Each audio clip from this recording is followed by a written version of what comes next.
Alam mo ba, marami sa mga makasaysayang lugar ay matatagpuan dito mismo sa ating bansa, sa Pilipinas. Mula sa mga simbahan na itinayo pa noong panahon ng mga Kastila, hanggang sa mga kuta, parke, at mga lugar na naging saksi sa ilan sa pinakamahahalagang nangyari sa ating kasaysayan. Mga lugar na minsang tinapakan ng ating mga bayani. Mga lugar na naging saksi ng digmaan, kalayaan at pagbabago ng ating bansa. Sa video na ito, dadalhin kita sa top 15 historical places sa Pilipinas na dapat mong puntahan. Mga lugar na hindi lang maganda sa paningin, kundi puno rin ng kwento, misteryo at kasaysayan na humubog sa ating bansa. Pero bago yan, huwag kalimutang mag-like, mag-comment at mag-subscribe para sa mas marami pang travel at history content tungkol sa Pilipinas. Handa ka na ba? Simulan na natin! Top 15. Las Casas Filipinas de Acuzar. Ang Las Casas Filipinas de Acuzar ay isang heritage resort sa Bagac, Bataan na kilala sa muling pagbuhay ng mga lumang bahay at gusali mula sa panahon ng Kastila. Dito makikita ang napakadaming heritage houses na inilipat mula sa iba't ibang bahagi ng Pilipinas at muling itinayo upang mapreserba ang kanilang kasaysayan. Habang naglalakad ka sa lugar, parang bumabalik ka sa Pilipinas noong ika-18th at ika-19th na siglo. Makikita rin dito ang mga lumang kalesa, plaza, simbahan at tradisyonal na arkitekturang Pilipino. Dahil dito, naging isa ito sa pinakasikat na historical-themed destination sa bansa. Alam mo ba? Ang ilang bahay sa Las Casas Filipinas de Acuzar ay mahigit 100 hanggang 200 taon na ang tanda at maingat na inilipat piraso-piraso mula sa kanilang orihinal na lokasyon bago muling itinayo sa Bataan. Top 14. 5 de Noviembre Memorial. Ang 5 de Noviembre Memorial sa Negros Occidental ay isang mahalagang monumento na gumugunita sa rebolusyon ng mga Negrense laban sa pamahalaang Kastila noong 1898. Ito ay matatagpuan sa Bacolod City at nagsisilbing paalala ng araw kung kailan nagkaisa ang mga lokal na lider upang palayain ang kanilang lalawigan. Sa lugar na ito, makikita ang monumento ng mga revolusyonaryong nagplano ng pag-aalsa.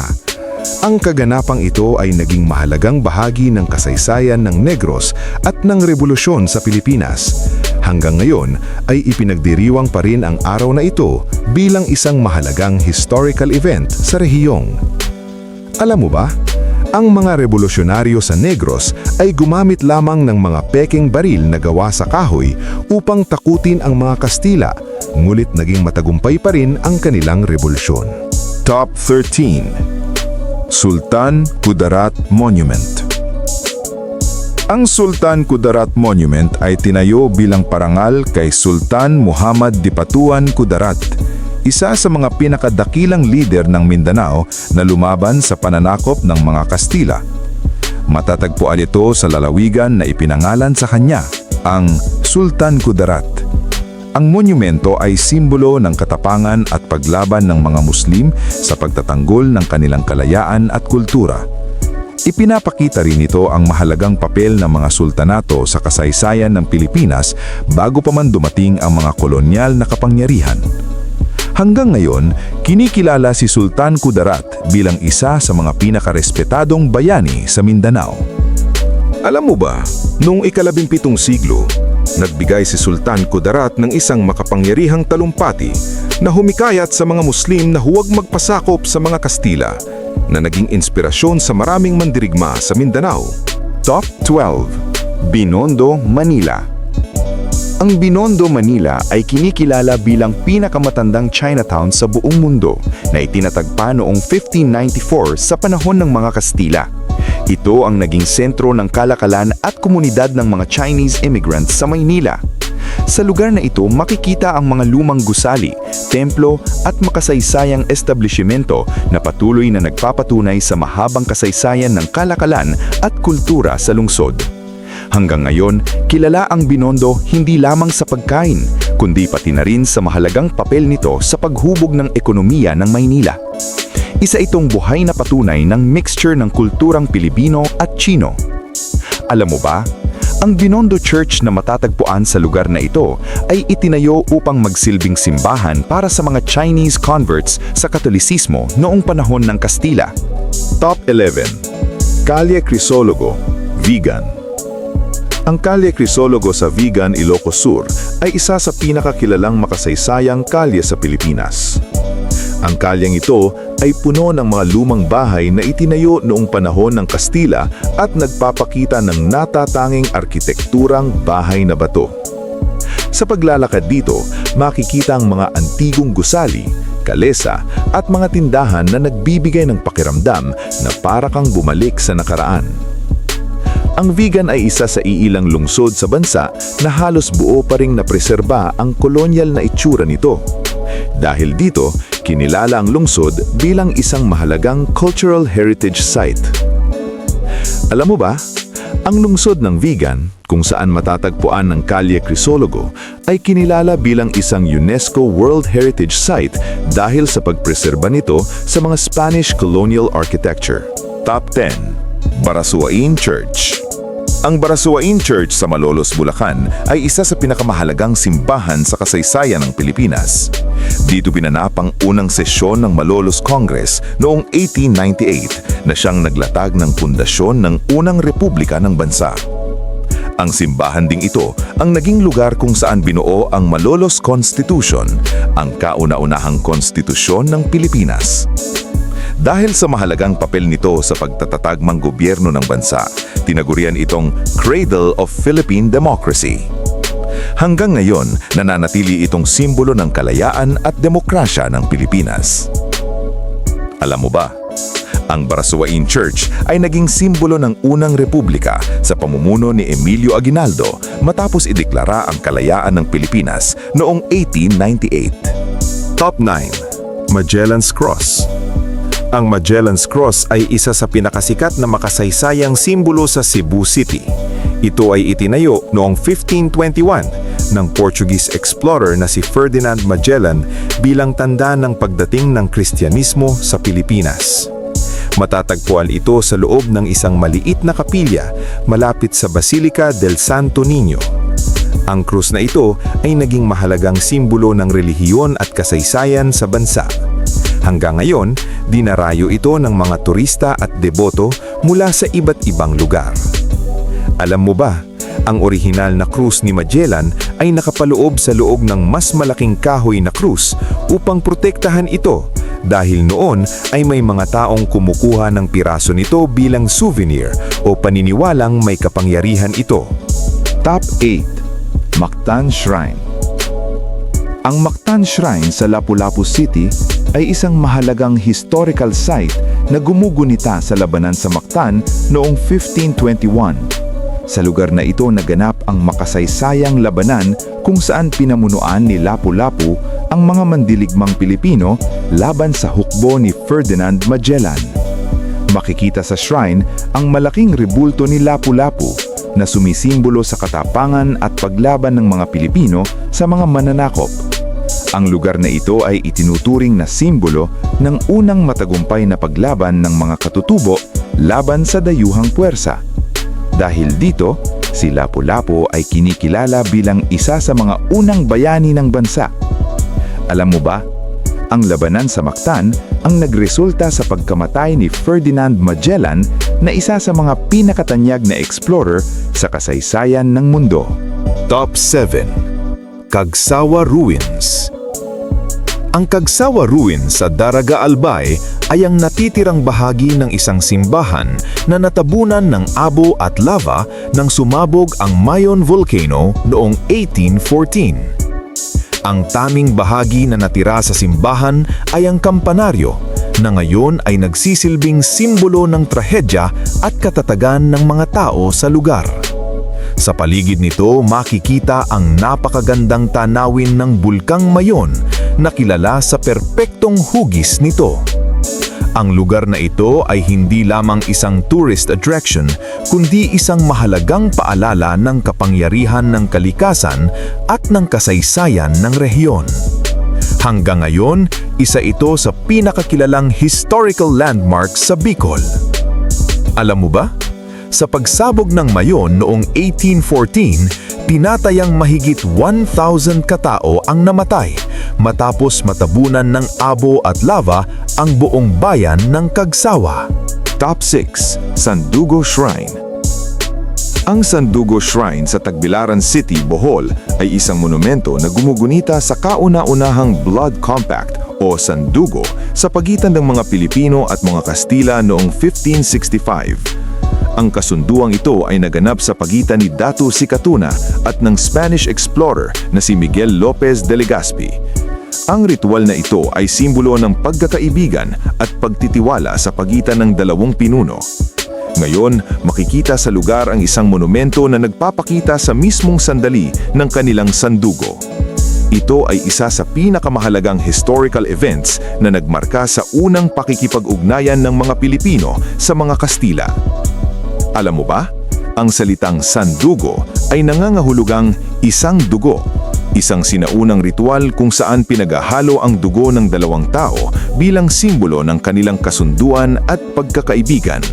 Top 5. Leyte Landing Memorial Park.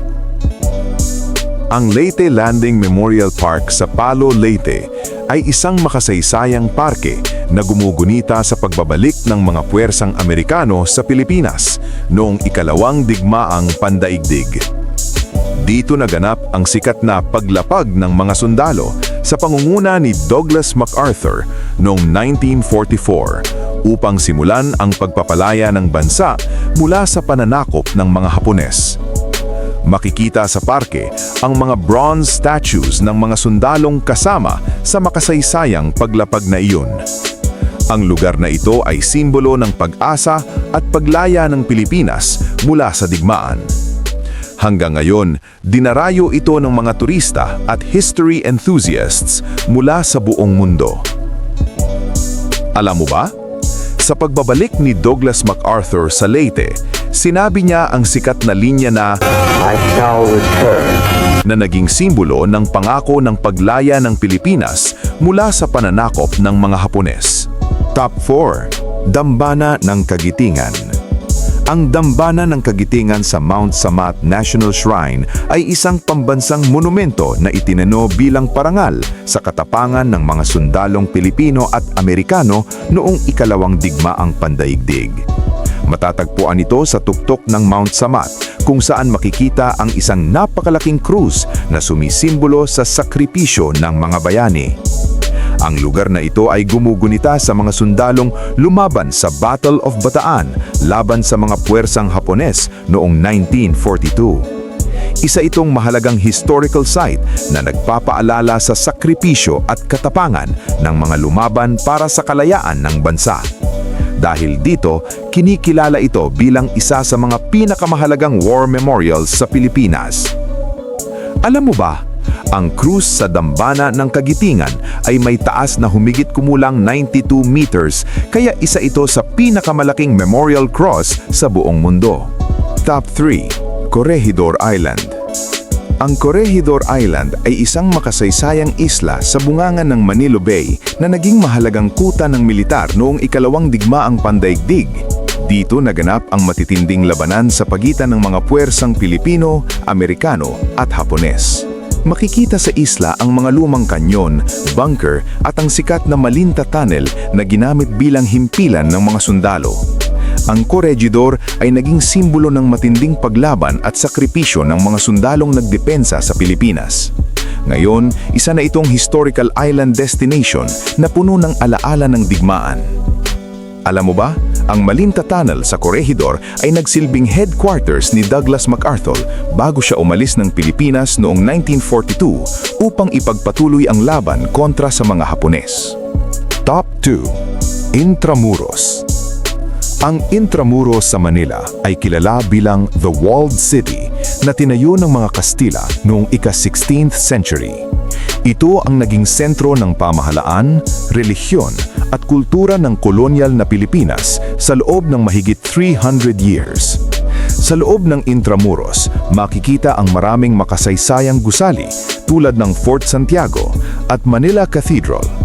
Ang lungsod na ito ay nasira ng malaki noong ikalawang digmaang pandaigdig, ngunit marami sa mga bahagi nito ang muling itinayo upang mapreserba ang kasaysayan.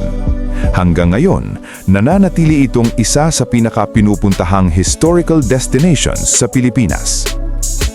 Alam mo ba? Sa loob ng Fort Santiago sa Intramuros, ikinulong ang pambansang bayani na si Jose Rizal bago siya barilin noong 1896. Top 1. Rizal Park. Ang Rizal Park o Luneta sa Manila ay isa sa pinakamahalagang makasaysayang lugar sa Pilipinas. Dito ginanap ang pagpatay sa pambansang bayani na si Jose Rizal noong Disyembre 30, 1896. Isang pangyayaring nagpasiklab sa damdaming makabayan ng mga Pilipino laban sa pananakop ng Espanya. Sa parke matatagpuan ang bantayog ni Rizal na siyang isa sa pinakakilalang monumento sa bansa. Sa paglipas ng panahon, ang lugar na ito ay naging sentro ng maraming mahahalagang kaganapan sa kasaysayan ng Pilipinas. Dahil dito, kinikilala ang Rizal Park bilang isa sa pinakaimportanteng simbolo ng kalayaan at pagkakakilanlan ng mga Pilipino. Alam mo ba? Ang bantayog ni Jose Rizal sa Rizal Park ay binabantayan ng mga sundalo ng Philippine Marine Corps ng 24 hours bilang paggalang sa pambansang bayani ng Pilipinas. At ayan na nga, ang top 15 pinakamakasaysayang lugar sa Pilipinas na tunay na nagpapakita kung gaano kayaman at kahalaga ang kasaysayan ng ating bansa. Mula sa mga sinaunang puok na naging saksi sa pakikipaglaban ng ating mga bayani hanggang sa mga lugar na naging bahagi ng mahalagang pangyayari na humubog sa ating kalayaan at pagkakakilanlan bilang mga Pilipino, ang bawat lugar na ito ay hindi lang simpleng destinasyon. Ito ay mga paalala ng ating nakaraan, ng ating mga sakripisyo at ng katatagan ng ating lahi. Ikaw, kabida! Alin sa mga makasaysayang lugar na ito ang pinakagusto mong bisitahin? At may alam ka ba bang ibang historical place sa Pilipinas na dapat naming maisama sa susunod na video? I-comment mo na sa baba ang iyong sagot. Tandaan, hindi lang magagandang tanawin ang meron sa Pilipinas, kundi mga lugar na nagkukwento ng ating kasaysayan, kultura at pagkakakilanlan bilang isang bansa. Sa bawat paglalakbay natin sa mga lugar na ito, mas lalo nating nauunawaan kung saan tayo nagmula bilang mga Pilipino. At kung nagustuhan mo ang video na ito, huwag kalimutang mag-like, mag-share at mag-subscribe para sa mas marami pang travel, history at amazing Philippine destinations na katulad nito. Maraming salamat sa panonood.